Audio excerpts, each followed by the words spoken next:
So today, when you go out there, man, you go out there, and I want you to be coached hard, and I want you to practice hard.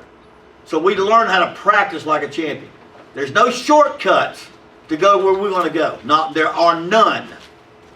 There are none. There are no shortcuts in practice. There's no shortcuts in any segment that we have. But what you've got to have is, you know what, and don't think back past today. Don't say, guys, how can I do this forever? Today, can I have a great day of practice today? Wow.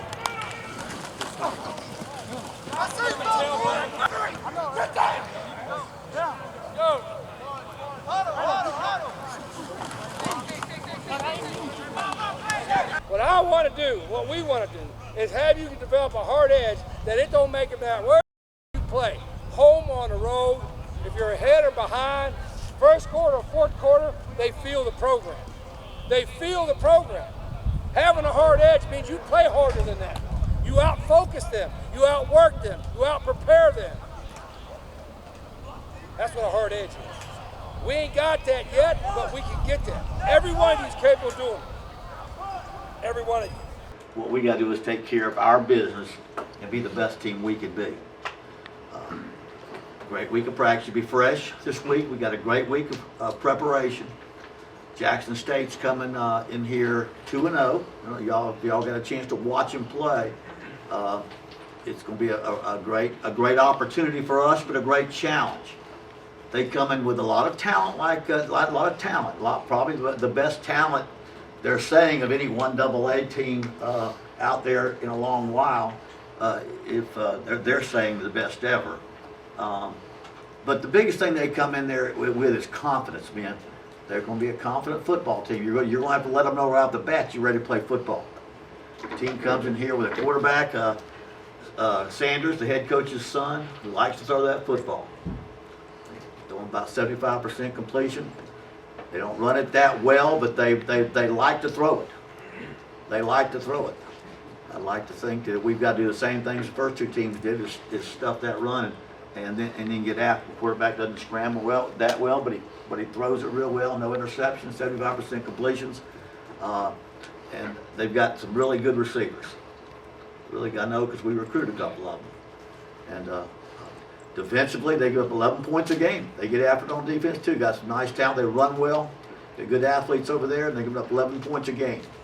So we're going to be challenged on both sides of the ball. Kicking game, they've got great return. They're a great return football team. They've got a punt return guy that's averaging 30 yards a return. He's got an 82-yard punt return already. But every one, he's pretty close. We got to do a great job. And kick return, they do a good job. Their kick returns well. So they're not going to pick fair catching that ball too much. They're going to be trying to return things and punt return. All right, we'll have a meeting that night with some blitz fits, pass fits. We got another walkthrough on Saturday morning now. All right, so we'll be able to get a lot of reps in, okay, before we get to the game. But I'm challenging every single one of you right now. All right, we're the better team. We are. But we got to play like it. Okay? You got to show up with the mindset that I'm going to play like it. And that comes with doing your job. It's trust, man. You have to trust me. Just trust me that if you do your job, we will win this game. We will be a great defense. All right? Y'all think I demand it from you every day? Yes? I try to, because I want you to be great. Whether you want to be or not, I know you can be, so I'm going to push you to be.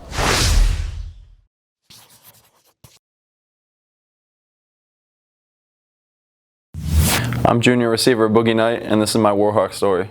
So yeah, I got the nickname Boogie Knight when I was about 4 years old, and my father gave it to me, and it really came from like just youth football, like just being quick, shifty. Like I kind of got the nickname, and then throughout high school, it continued to stick, and then as I got to college, it really just became my identity. Yeah, so I lost my father when I was about 9 years old, and it's with me every single day, and I chose to use it more as motivation, and I think that's kind of where this work ethic you have comes from. I use it every day. I think of him every day, and I just use it to inspire me and then hopefully inspire others. Yeah, so the work ethic I really take pride in. I really want to be the first one here, the last one to leave, and I want it to rub off on my team, and I want to build that culture. But I really learned it from greats like Jerry Rice and Kobe Bryant. Like I studied what they do. I watched every documentary on them and really just learned what they did because they're great. And at the end of the day, I want to be great. So I thought the best way to get there is to do and be like greats. Yeah, so I played for Coach Bowden at Akron in 2018, and right off the bat, me and him had a really good connection. We really just hit it off, and he really liked me and how I played, and he told me how I kind of reminded him of himself, because he was a walk-on at West Virginia for his dad, and he was all about hard work and work ethic. And when he seen my work ethic, I think that's really what intrigued him, and then we just kind of had that connection. I played for him, had a good season with him in 2018, and we always kept in touch. And then when he got this job, he reached out to me because I was in the transfer portal, and I just knew right away this is what I want to do. I want to play for him again and just be a part of his program and his culture. Yeah, I would definitely refer to Coach Bowden as a player's coach. I think he really cares about his players, and he would do anything for his players. And at the end of the day, he just wants us all to succeed on and off the field, and he prepares us for football, but most importantly, he prepares us for the next steps in our life. And he cares about his players, and at the end of the day, that's really important to me. And I think a lot of players, they really enjoy and they love to see when a coach cares for them. Yeah, so just hearing about the coach, Rich Rod hire, that was just awesome, and I was so excited to get down here because Coach Bowden already is a great college football mastermind, and then having Coach Rodriguez, it's just two great football minds together, and I knew it was going to be exciting. And all I've heard about is Coach Rich Rod's offense and how excited I've been in it. Fast pace, it gets his playmakers the ball, and it opens up for big plays and lets the playmakers make plays. And his coaching style is awesome. I mean, he's aggressive, but it's all out of love, and he's just a perfectionist, and I look at myself as a perfectionist. So I think me and him are on the same page, and I think we have a good connection just because we both love football so much, and I think it really just going to benefit this team a ton. My entire life I've been overlooked. I've been told I'm too slow, undersized, stuff like that, and it's just another thing that I add to the motivation, and I remember what everybody says, and I just use it as motivation. And yeah, it really just comes down to I work everybody, and then at the end of the day it pays off, and it shows on the field, and people forget about the size or the speed when you make plays. Yeah, so the NIL, when it passed in July, I knew it was cool, and I kind of early on in the summer was getting some NIL looks, people reaching out to me. But then as the season approached, I kind of was just kind of wanting to focus, and then my brother's he'll take care of that aspect. He said, just focus on your game. And then after the Kentucky game, I had a couple of serious inquiries, and especially a clothing company. That's always been kind of a dream of mine. And so my brother told me he'll take care of everything. He's just working on these shirts, the Boogie Knight shirts, different styles, different fonts, it's been really cool. It's been successful. A lot of people back home are supporting. A lot of my friends and family are supporting. And then I have a lot of teammates, coaches, just fans around here that are supporting. So it's been going really good so far. But like I said, my brother, he's really taking care of it, the numbers, making phone calls. And I'm just kind of just sitting back and enjoying it. Right now, to say I'm a Warhawk at this point in time it means a ton of respect. I have a lot of respect to be a Warhawk, and it just means a lot. And like I said, it's just all about hard work and grittiness.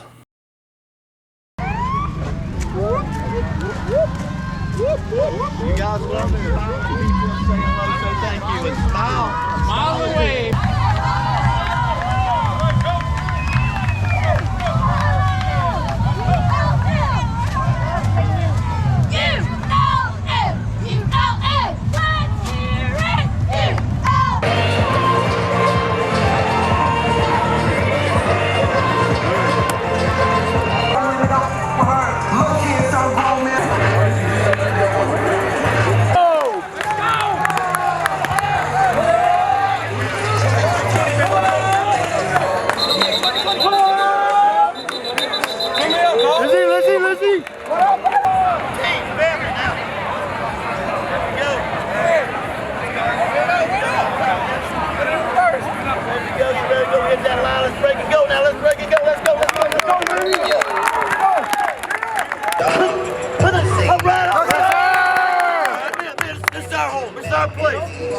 This is us. It's our family protecting you now. On family, on three. 1, 2, 3, family. Let's go get them, man. Let's go.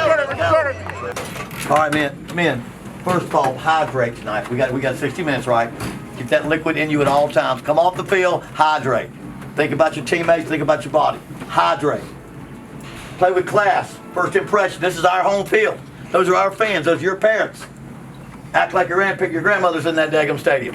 Act like your grandmother's up there, and you're gonna knock them down. You're gonna knock their butt off with class, but you're gonna knock their head off when they hit them. But play with class. No unsportsmanlike. Go out there, no talking. We got here to do business, fellas. We got to play fast. Offense, get lined up fast and play fast. Fast is your friend. Defense, you get after them like they ever said nobody get after them. We're ready to go. We're ready to go, Joe. Yeah, we lit, man. Hey, let me get 2 claps and get paid. Ready? Get paid. Here we go.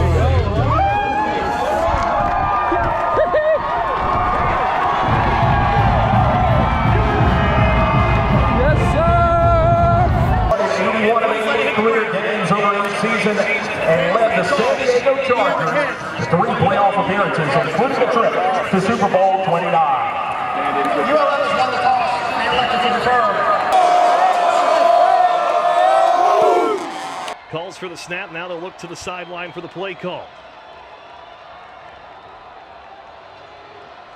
Tigers change things up as they work in plus territory. Sanders hands it off to Pickett, cuts left side and stood up. The Warhawk defense comes up with a big play early on. Travion Webster, the man who was the heart and soul of this Warhawk defense a year ago, one of the returners on that side of the ball, makes a big stop, and the Warhawk offense takes over. Rodriguez takes the snap, slings it over the middle. He's got Knight. Boogie Knight spins up across the 20-yard line. Brought down from behind by C.J. Holmes, and a big play from the Warhawk passing game, something that was lacking in week 1. Leaving the field goal unit out on the field on 4th and short. Let's see if he can get this one. Sutherland from 30 this time. And the kick right down the middle. Warhawks take a 3-0 lead over Jackson State here at Malone Stadium. Steps over, gets away to his right, under some pressure, and there's Shelby with the sack. The ball comes free. Shelby scoops it up. Shelby down the sideline. Ty Shelby will score. Touchdown ULM. Go. The runner was down prior to fumbling the ball. Up there, 30 minutes. They've made a couple more plays than we have. Hey, this is what turning it around means.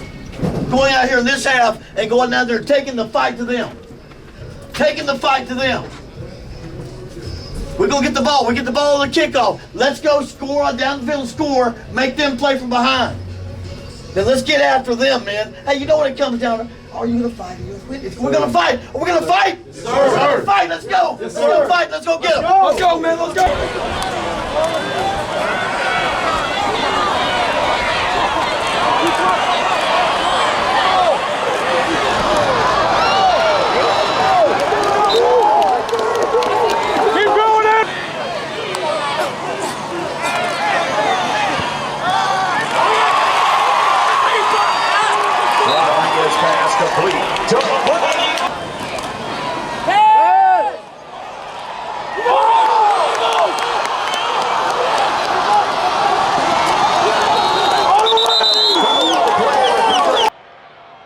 Snap is there, the hold down. The kick by Sutherland is on its way, and it is good. The Warhawks get back within a point.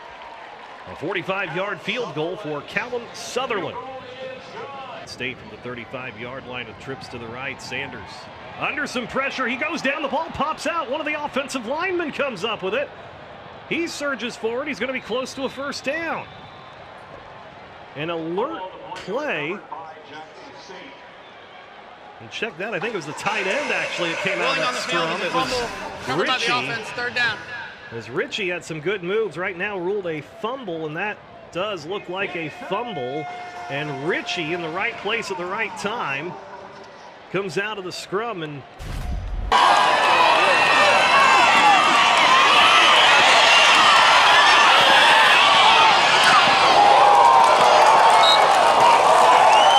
Keeper by Sanders.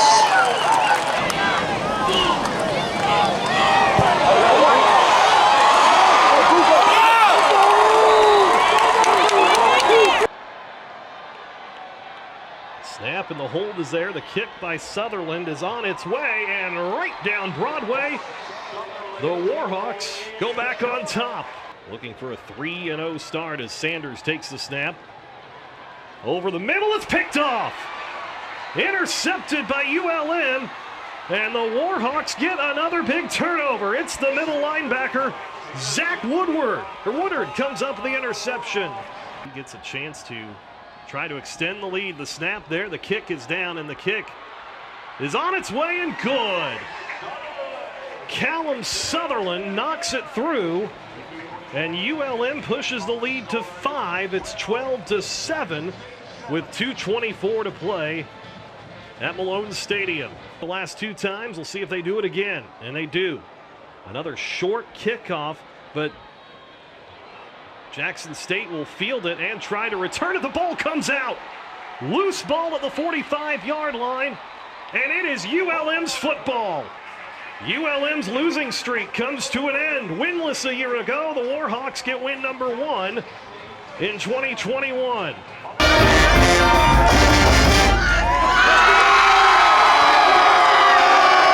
It takes 60 minutes of everybody together, don't you? Yes, sir. It took 60 minutes of everybody together. Greatest lessons in life. We worked out there the last 2 hours.